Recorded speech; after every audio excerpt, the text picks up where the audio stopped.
దేశంలో గతంలో ఎన్నో ఉద్యమాలు చూసాము, కానీ ఒక పెద్ద నాయకత్వం లేకుండా రగులుకున్నటువంటి ఒక ఉద్యమం, యువత తీసుకొచ్చినటువంటి ఒక ఉద్యమం. ఆఖరికి కేంద్ర ప్రభుత్వమే దిగివచ్చి, ప్రధాని గారే దిగివచ్చి ధర్మేంద్ర ప్రధాన్తో రాజీనామా చేయించినటువంటి పరిస్థితి కనిపిస్తోంది. నీట్ పేపర్ లీకేజీ, ఇది ఈ మొత్తం అంశం దాని చుట్టూ తిరుగుతోంది. ఆంధ్రప్రదేశ్లో ఇలాగే డిఎస్సిలో పేపర్ లీక్ కావడం, స్కామ్ జరగడం, ప్రధానంగా స్కామ్ కూడా జరగడం, ఇక్కడ ఎటువంటి విచారణ జరగలేదు. అక్కడ ధర్మేంద్ర ప్రధాన్ రాజీనామా చేశారు కాబట్టి ఇక్కడ లోకేష్ కూడా రాజీనామా చేయాల్సిన అవసరం ఉందా అంటే ఏం చెప్తారు? ఇప్పుడు ఒకటి, మీరు లోకేష్ రాజీనామా చేయాలని చంద్రబాబు నాయుడు గారిని అడిగితే ప్రయోజనం లేదు సార్. విద్య అనేది కంకరెంట్ లిస్ట్లో ఉంటుంది. సెంటర్ స్టేట్ ఇద్దరికి సంబంధించిన శాఖ అది. ఇవాళ ప్రధానమంత్రి అక్కడ తన విద్యామంత్రిని ఎట్లయితే రాజీనామా చేయించినారో దాన్ని ఆదర్శంగా తీసుకొని ప్రధానమంత్రి గారే ఇక్కడ లోకేష్ను కూడా మంత్రివర్గంలో తొలగించమని చెప్పాలి చంద్రబాబు నాయుడు. ప్రధాని గారే ఇనిషియేటివ్ తీసుకోండి, ఆయన ఇనిషియేటివ్ తీసుకో. ఎందుకంటే చంద్రబాబు నాయుడు గారు చేయరు, ఆ విషయం మనకు తెలుసు కదా. ఆయన ఇప్పటికి, ఎందుకంటే ఇది ఒకటే కాదు, డిఎస్సికి సంబంధించి జరిగిన అవకతవకలే కాదు, చాలా జరుగుతున్నాయి కదా రాష్ట్రంలో. ఇతర విషయాల్లో కూడా లా అండ్ ఆర్డర్ని తీసుకోండి, ఇతర శాఖలకు సంబంధించి కానీ వీటికి సంబంధించి కానీ అనేకమైన అవకతవకలు, అక్రమాలు ఈ 2 ఏళ్ల కాలంలో బయటపడుతూ ఉన్నాయి. చాలామంది బయట పెడుతూ ఉన్నారు. వాటన్నిటి మీద ఇప్పటివరకు ఏమైనా చలనం ఉందా? రెండవది, ఆంధ్రప్రదేశ్లో ఉన్న ఒక ప్రత్యేక పరిస్థితి మీరు ఇవాళ ఢిల్లీలో చూసినారు. నిజానికి ఢిల్లీలో ఈ ఉద్యమం చేసింది ఒక పొలిటికల్ పార్టీ కాదు, అసలు పొలిటికల్ ఇదే లేదు, దానికి పొలిటికల్ క్యారెక్టరే లేదు. ఒక చీఫ్ జస్టిస్ ఆఫ్ ఇండియా చేసిన ఒక వ్యాఖ్య కారణంగా ఏర్పడిన ఒక వ్యంగ్య వ్యక్తీకరణ కోసం ఏర్పడిన ఒక లూజ్ నిట్టెడ్ సంస్థ అది. దానికి ఏమి ఒక స్వరూపం లేదు. అట్లాంటిది ఇచ్చిన పిలుపుకి ఈ దేశంలోని యూత్ మొత్తం కదిలొచ్చి, ఒక్క ఢిల్లీలోనే కాదు వివిధ రాష్ట్రాల్లో కూడా కదిలొచ్చి ఈ ఉద్యమంలో పాల్గొన్నారు అని అంటే మనకు అర్థమవుతున్నది కదా. ఇవాళ ఈ దేశంలో యువతలో, విద్యార్థుల్లో, అన్ఎంప్లాయిడ్ యూత్లో ఎంత అసంతృప్తి ఉన్నది, పాలకుల మీద వాళ్ళు ఎంత అసంతృప్తితో ఉన్నారనే విషయం మనకు అర్థమవుతున్నది కదా. ఈ విషయం అధికారంలో ఉన్న వాళ్ళకి ఇంకెక్కువ అర్థం కావాలి.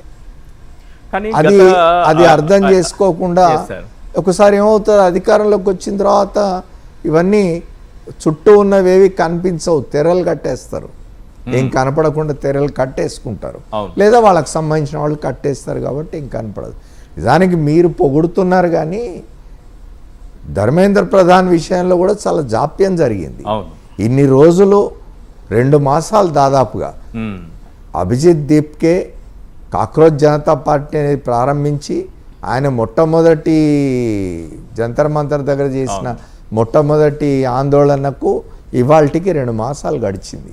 ఈ 2 మాసాల కాలయాపన చేసి ప్రభుత్వం ఏం సాధించింది? చివరికి దిగిరాక తప్పలేదు. చివరికి ప్రధానమంత్రి స్వయంగా ఆందోళన చేస్తున్న యువతరాన్ని సంబోధించడానికి, వాళ్ళని తన వైపు తిరిగి చూసేట్ చేసుకోవడానికి ఎక్స్లోనో ఎక్కడనో ట్వీట్ చేయాల్సి వచ్చింది 2 సార్లు, ఫ్రెండ్స్ అని సంబోధిస్తూ. అంటే ఎవరైనా సరే, అది దేశ ప్రధానమంత్రి కావచ్చు, రాష్ట్రానికి ముఖ్యమంత్రి అయిన చంద్రబాబు నాయుడు గారు లాంటి వాళ్ళు కావచ్చు, ఎవరైనా సరే, అంటే చంద్రబాబు నాయుడు గారైనా దిగి రావాల్సిందేనా? ఎవరైనా దిగి రావాల్సిందే. ఇవాళ దేశవ్యాప్తంగా నీట్ విషయంలో జరిగిన యువత ఆందోళన ఏదైతుందో అట్లాంటి ఆంధ్రప్రదేశ్లో ఒకసారి జరిగితే ఆయన దిగిరాక ఏం చేస్తాడు? కానీ ఒకటి చెప్పండి సార్, మీ ఎక్స్పీరియన్స్లో చెప్పండి. గత 5 ఏళ్లలో తీసుకుంటే ఒక 60కి పైగా పేపర్ లీకేజీలు, పరీక్షా పత్రాల లీకేజీలు, ఇవి 10 ఏళ్లలో ఒక 152 పేపర్ లీకేజీలు ఇన్ని జరిగాయి.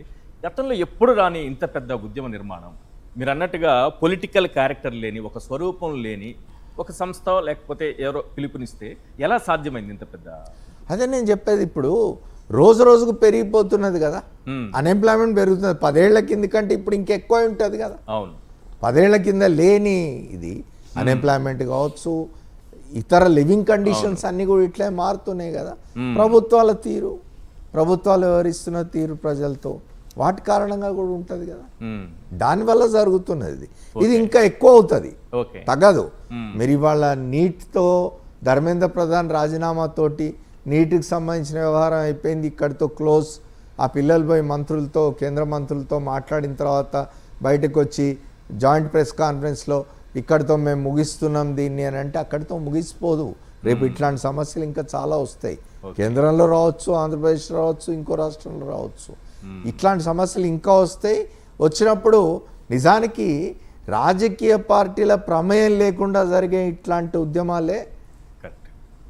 ఈ దేశంలో ప్రజల్లో కానీ, యూత్లో కానీ, విద్యార్థుల్లో కానీ ఎటువంటి అభిప్రాయం ఉన్నది, ఎటువంటి అసంతృప్తి రగులుతూ ఉన్నదని బయటపెట్టే సందర్భాలు ఇవి. Yes. రాజకీయ పార్టీలు నిర్వహించే ఆందోళనలు కానివ్వండి, అంటే రాజకీయ పార్టీలు నేను తక్కువ చేసి మాట్లాడడం లేదు. అవును. రాజకీయ పార్టీలు నిర్వహించే ఆందోళనని వెంటనే ఆ బ్రాండ్ పడిపోతుంది వాటికి. కరెక్ట్. ప్రతిపక్షంలో ఉన్నారు కాబట్టి మాట్లాడుతున్నారు అనే బ్రాండ్ చేయడం వల్ల అటువంటి మూమెంట్స్కి వచ్చే క్రెడిబిలిటీ తక్కువ ఉంటుంది. మ్మ్. అట్లాంటిది ఏ సంబంధం లేని, గతంలో కూడా మన దగ్గర ఈ దేశంలో కొన్ని ఉద్యమాలు జరిగినాయి అట్లాంటివి. మ్మ్. అట్లాంటి ఉద్యమాలకు క్రెడిబిలిటీ వస్తుంది. అట్లాంటివి మీరు నిన్న చూసిండ్రు ఈ జంతర్ మంతర్ దగ్గర ఈ ఫేజ్లో జరిగిన ఈ 4-5 రోజులు జరిగిన ఆందోళనలో ఆ. అసలు ఎక్కడి నుంచి వస్తున్నదో తెలియదు, ఫుడ్ వస్తున్నది, ఎక్కడి నుంచి వస్తున్నదో తెలియదు, నీళ్ళు వస్తున్నాయి. అవును. లీగల్ ఎయిడ్ సెంటర్ ఒకటి స్టార్ట్ చేసినారు, మ్మ్. స్వచ్ఛందంగా పోయి న్యాయవాదులు, డాక్టర్స్ పోయి అక్కడ ఒక హెల్త్ క్యాంప్స్ పెట్టినారు ఆరోగ్యం బాగాలేని వాళ్ళకు. ఒక అతనైతే నినాదాలు ఇచ్చి అరిచి అరిచి గొంతు పోతుంది వాళ్ళని విక్స్ బిళ్ళలు తెచ్చిస్తున్నాడు కొనుక్కొచ్చి. ఇంకొక ఆమె మీరట్ నుంచి వచ్చి ఆమె పవర్ బ్యాంక్స్ ఒక 50 పవర్ బ్యాంక్స్ కొని ఛార్జ్ చేసి తీసుకొచ్చి వీళ్ళకి ఇస్తూ ఉన్నది. వీళ్ళ ఫోన్లలో పవర్ ఉండదు, ఇక్కడ పవర్ కనెక్షన్ ఉండదు. సో ఇట్లాంటి అంటే వాలంటరీగా వచ్చే ఇది పొలిటికల్ మూమెంట్స్లో ఇప్పుడు రాదు, తక్కువ. గతంలో వచ్చేదేమో కానీ ఇప్పుడు రాదు.